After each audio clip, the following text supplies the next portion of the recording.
care about that bit so much. No. Could I interest you in a bucket? What are you like? Where do you think your ability with language has come from? Do you read a lot? No, I never. I really sort of think that it comes from Blackadder. I really sort of think it comes from watching telly. Sort of there's loads of words, anti-disestablishmentarianism, that I only know those words exist because of cinema on telly. I only know that Samuel Johnson wrote the dictionary because of the same episode of Blackadder. You know what I mean, there's so many things. I only know Wittgenstein because of John Cleese saying in 40 Towers, oh, come on, please understand, it's not a proposition from Wittgenstein. You know, he said, oh, right, what is Wittgenstein? I'll find out. You know what I mean? I've not had an education. I went to a normal school. I left school when I was 15. Then I'd, you know what I mean? Sort of, I didn't go to university or any of those things. But I'm good at referencing things. I know what's the important thing about Kafka. I know what's the important thing about Hemingway. I know how to reference stuff. And I always ask when I don't understand something. Do you think cruelty and comedy have got a relationship? Yeah, and this is from Hemingway, in fact, right, because I'm always trying to understand this. Hemingway said of his father, my father was a deeply sentimental man, and like all sentimental people, he was also very cruel. And I sort of think, why is that? And I suppose it's because if you know that a kitten, if you're like with a kitten and you go, oh, you're a little kitten, and sentimental about it, you're lovely, aren't you? That it's only a little bit of a twist to go, I could kill you. Like that. And sentimentality is what also called the unearned emotion, isn't it? To feel emotion for something that you've got no real reason to feel it for. Cruelty, yeah, I think it's, I think you have to have an understanding of it, but I think you have to use it sort of carefully. Like when I'm dealing with hecklers, I never go in for the kill, so I give them 3 chances. It's a poison that comes back at you, I think. Maybe it's karma.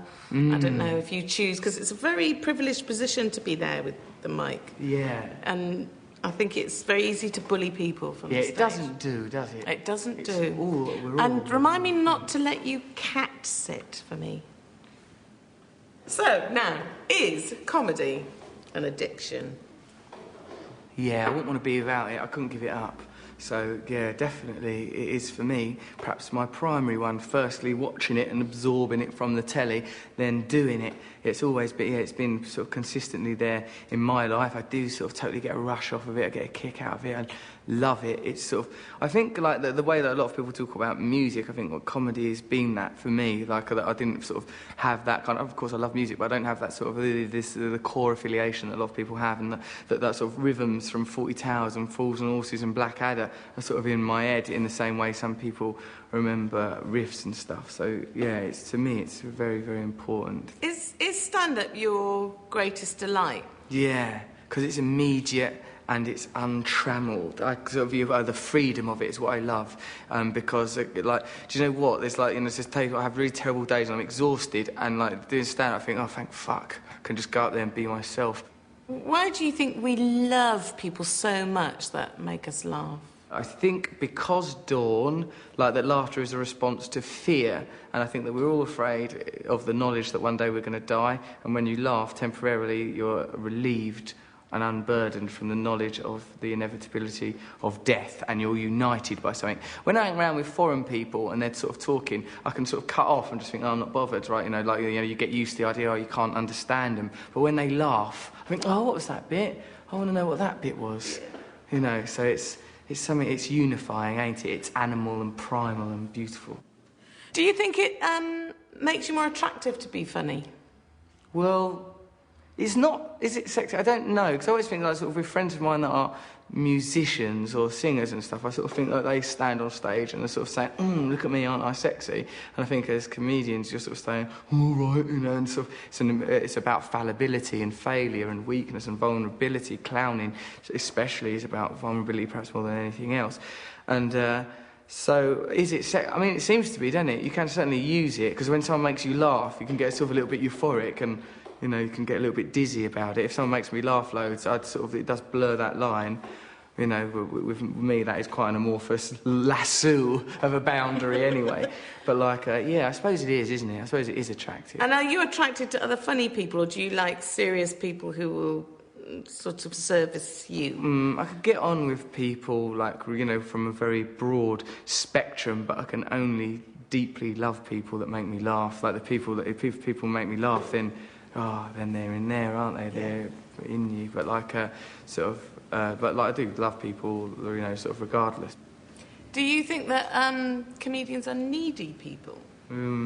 Speaking for myself, I suppose I am.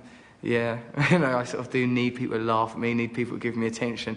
I do switch off a bit when people stop talking about me. When a conversation drifts out, I don't mean to, but when, like, if a conversation's been talking, hey, oh, you were really good, I saw you on that bit where you went like that, oh, thank you, yeah, that was good, wasn't it? And what about after that sketch that other person did? I sort of just feel this isn't me. I'm strangely not interested now. Don't care about that bit so much.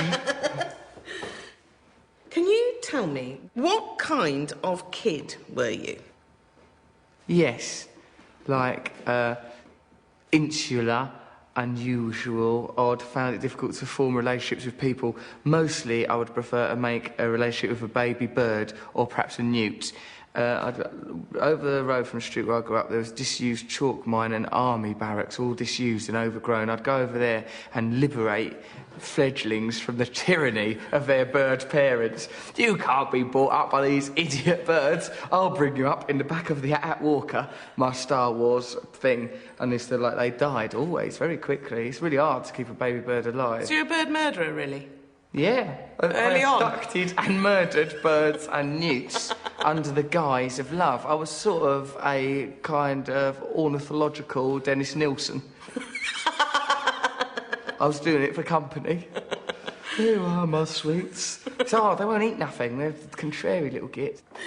Were there a lot of laughs in your house when you were a kid? Yeah, I mean, yeah, at me. You know, like, sort of, my mum's got a good sense of humour. My dad's wealthy. I didn't grow up with my dad, but he was around. And, like, he's got a good sense of humour, but not, like, funny as in, like, jocular and upbeat. Sometimes I hear about some people's childhoods, I think it sounds like Enid Blyton, it sounds fantastic.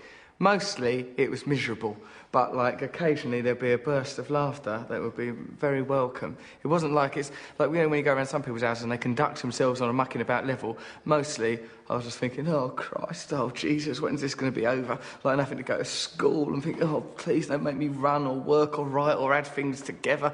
You know, so, and, like, mostly I had to formulate an identity that was about being on my own in relationship to otherness, as opposed to, oh, hello, we're all part of this group together. Now, school, horrible then, by the sounds of it. Yeah, I don't like institutions. Why do you have to... I don't like having to go somewhere and do things you don't want to do just to be all brainwashed and conditioned and everything. Reading and writing's been handy, but outside of that, and you know that by the time you're about 10, they should just let you loose back into the world. The only times I enjoyed school was if a dog got into the playground. That's the only worthwhile time. Oh, there's a dog! There's a dog in the playground! Danger! Oh, God, right, you can't control me. There's a dog in here. We'll do what we will. But, like, other than that, I hated it. Stupid, pointless, and mind games and assembly. Right, someone's done something. Oh, no, it's probably me. I just, like, you know, the whole time I just felt under duress. I did own up to stealing some plimsolls once in assembly. Had you done it? No. Really? You admitted to something you hadn't done? I did, because I couldn't bear the tension. Yeah. I couldn't bear that silent moment when we were all asked in the silence. Yeah, I know I what thought, you I mean. can take it, I'm big enough. I did it! Yeah, I took 'em. Let me take it. Take me to prison. Yeah, fair enough. That's deal with noble of you. That's like you were a childhood Spartacus. Well... I took the plimsolls. Yes, but then I was also hiding a criminal, wasn't I? In a way you were. Because there was a plimsoll stealer amongst us. The real plimsoll thief is still at Yes, large. still God at large. knows what he's gone on to become.